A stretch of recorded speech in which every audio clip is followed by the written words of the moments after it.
it's going today. So hey, it's official. 10 more days till Christmas. Everyone wanted to hear that, eh? But you us guys that procrastinate and wait till the last minutes and head out and grab what you can and try to remember what you're gonna get. I'm building a couple things, but yeah, I'll have to get out and do a little bit myself. We run down to Victoria, BC on Saturday. We're gonna go see a friend down there, my best friend Adam and Jocelyn, our best friends, and have a little visit with them. I'm gonna take Adam his power washer pump back that I put some new seals in it and a loader valve, and see how he's progressing on our rail riding go-kart kind of thing we're making. We're making like a little, you know, like trains, the old speeder cars on the train tracks. Well, it's sort of like that. We made a homemade aluminum frame.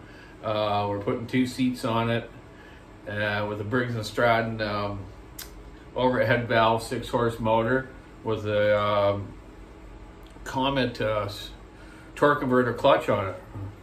Yeah, torque converter clutch.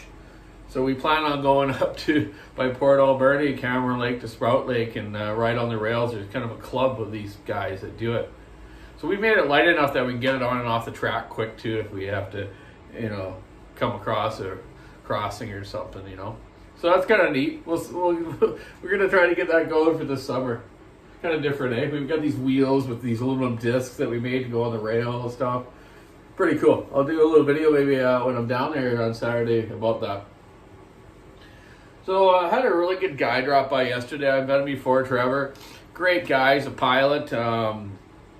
He gave me that 2100. That was like new, you know. I did a whole rundown on that 2100, and I'm going to get doing some milling with it in the new year and try it out and show you how it goes.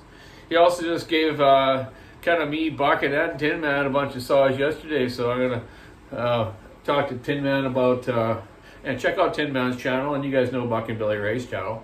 And hey, my buddy Steve's Engine Saloon had some great stuff the other day. Good stuff. And Dino Joe. I think I've mentioned everyone now. All right, good buddies. Good luck on your videos there. They're all great. So yeah, anyway, so we got some 1010s. An old 5.1, I think.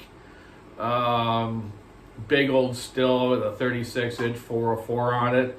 Like I say, a bunch of 1010s, a couple of Mini Max, and one 500 EVL Echo, I think. I think Tin Man would like that one. I think Trevor was thinking he would get that. Or I think he just sent him a 394 too, which is cool, man. 394s rock, Tin Man. So anyways, thanks very much for that. He also brought us some goodies and some pure maple syrup from Quebec. What a treat, man. That's going to be so nice on our breakfast brunch and stuff for my mom's 75th birthday. We're going to have on Boxing Day.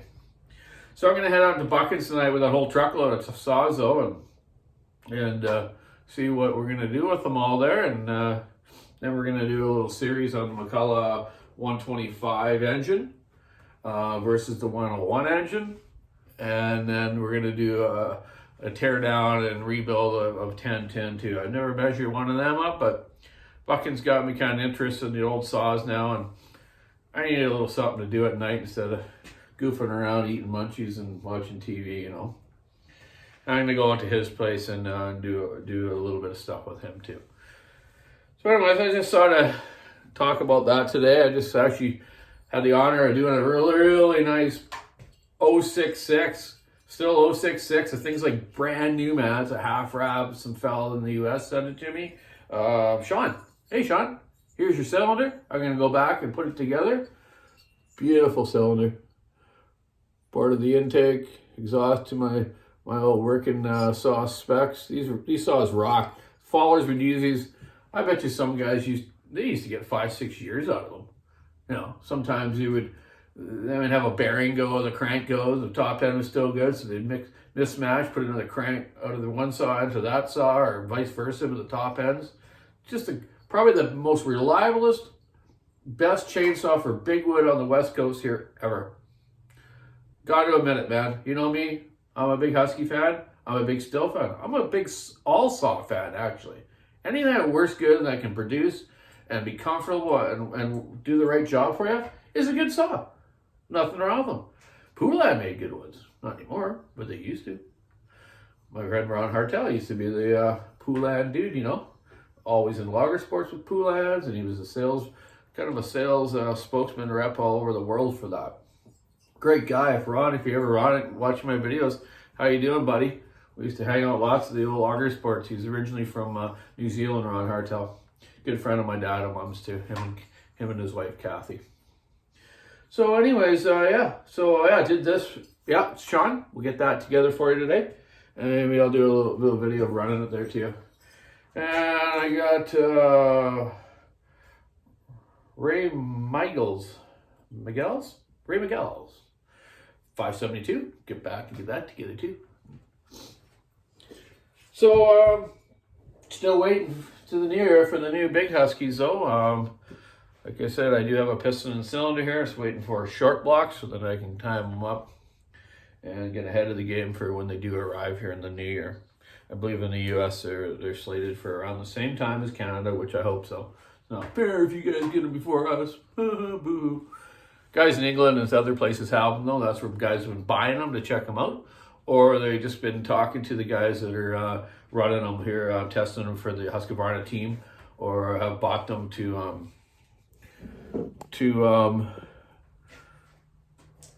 run here themselves if they order from England. A fella emailed me yesterday. I can't remember quite his name. I got the email on my bench at work. He's looking for some old 3120 cylinders. He's going to probably slice the tops off and bore them out just for racing saws. So he asked if I had any used ones, and he didn't even, pay me for them. But I only have one actually. I got one that was blowing out the side for some reason. I don't know what it was. Rod wouldn't go or something. But yeah, this one, it's got some exhaust flange damage and a couple little nicks on it. But I think this one will work for him. I'm gonna email him back and say, hey, buddy, I got one here for you. I just want to see his build though. See what he's doing. My dad's done a lot of 3120 racing saws for years. He's been the fastest around this part for a long time. Won the world championships many times at the P&E. P&E is our Pacific National Exhibition. Almost didn't get that word out. We'd go there for years. My dad, Ed Braun, ran our saws there for years. He kicked butt. And then Dave McLeod now is the one that runs them, and other guys that my dad's done them for. Matt Mooney built some really good 3120s too. He's won multiple championships.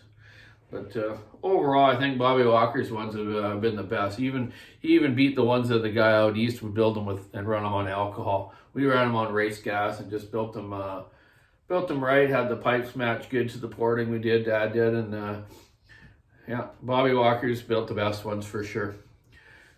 You're a great guy, Dad. Love you to death. And Mom. So,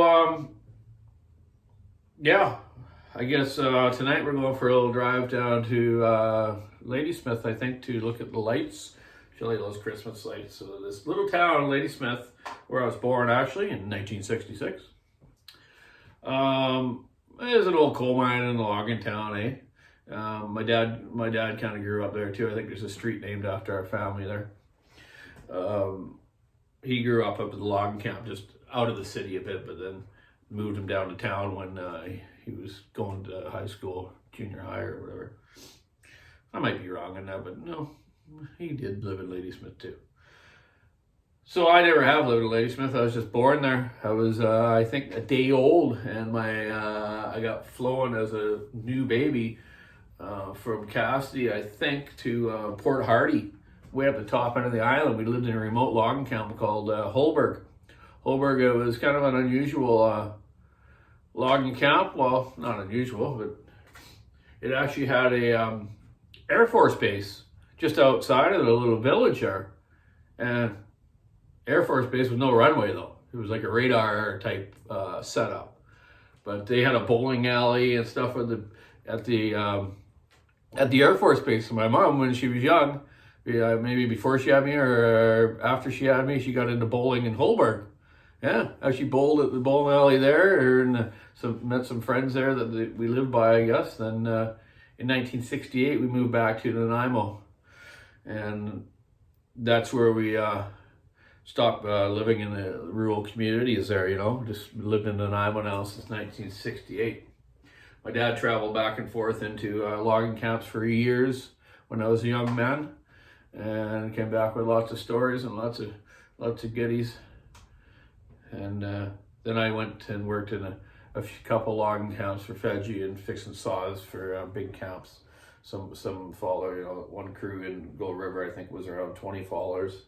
I had 10 fallers in Stihl. I looked after all their saws and all the rigging saws, landing saws, and the firefighting equipment and stuff, you know, fire pumps and stuff. Some good experiences when I was young. I was in my mid-20s, and it was unusual for a mid-20s guy to be a power saw mechanic in a logging camp. It's usually an ex-faller, old guy. Yeah, normally old guys. They were all old guys in those days. It was weird, but I loved it. I worked from 6 till 10 in the morning. I get there early, hand out a few files, hand out a chain, fix a starter or something for a guy from the night before, get them all out in the bush. And I had it from 10 to 2 off, and I would had a dirt bike there. I'd roar off and go do a little trout fishing or steelhead fishing, and or just go home and hang out if it's peeing down rain like it normally was. But yeah, good times. Met some good people. Don't regret it at all. So yeah, anyways, yeah, like I say, 10 days to Christmas. Go to Buckets Night, drop off them saws. Thanks again, Trevor. And I'll email the fellow about the 3120 cylinder there. So hey, check out the walkersawshop.com online store. And I better get back and get these fine saws for you guys together so you can keep your saw in the wood. Have a great day. Bye.